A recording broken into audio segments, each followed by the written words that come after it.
Salut, aujourd'hui on se retrouve avec ça. C'est une télécommande de WC japonais, Grohe. C'est un WC qui coûte très cher. C'est une télécommande qui coûte très cher. Le problème c'est qu'il n'y a rien qui réagit.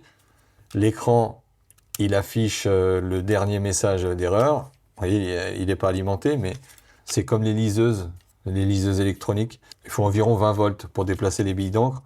Et s'il n'y a rien, il reste sur le dernier message qu'il a affiché. Il y a deux processeurs là. On va regarder si celui-là il vit, si celui-là il vit, si on a du courant pour l'écran, parce que sans courant, il ne pourra rien afficher. Ça marche avec deux piles 1,5 V. Donc moi je vais mettre 3 volts. On va regarder ce que ça fait. Voilà. Donc l'écran il a flashé et c'est revenu comme avant.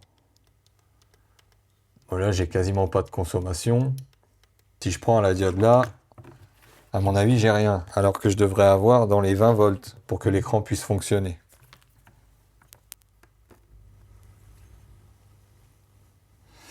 Et là j'ai rien. Donc pas possible qu'il affiche quelque chose. Bon après cet écran il travaille pas tout seul. C'est le processeur qui lui dit quoi faire. Donc est-ce que ce processeur fonctionne? On va regarder tout de suite. Est-ce qu'il est alimenté?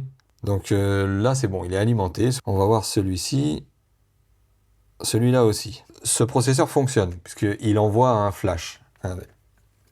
En fait le flash on peut le traduire en tension. Si je prends là, il a fait un flash au début. Donc si je le fais, tac, là on a 18 volts et hop, il se coupe. Alors pourquoi il se coupe? Il rencontre une erreur, alors il reboot, puis il arrête le circuit. C'est une protection. Celui-là, c'est le processeur principal de la carte. Donc il fonctionne puisqu'il fait flasher l'écran. Il vit en tout cas. Celui-là, c'est le processeur de la carte radio. C'est un processeur Bluetooth. C'est pas qu'une puce Bluetooth, c'est vraiment un processeur. Donc comme tous les processeurs, il a besoin d'alimentation, son rail VCC, son reset. On va déjà contrôler l'alimentation. Donc il est alimenté, il fonctionne. Celui-là aussi, tout fonctionne. La pin de reset, pour voir s'il est en route. Il est en route, 3 volts, on voit pas bien. C'est celle-là, la pin de reset, 3 volts 2. 3 volts 2, ça veut dire qu'il est en route. Et il a une pin, elle s'appelle DEC2. Il faut qu'elle soit à 1,2 volts. Parce qu'il a un régulateur interne à 1,2 volts. Et là, on est à 0. Donc là, le problème, c'est que cette puce-là, la puce Bluetooth, elle doit être endommagée. Donc elle ne correspond plus avec le processeur principal.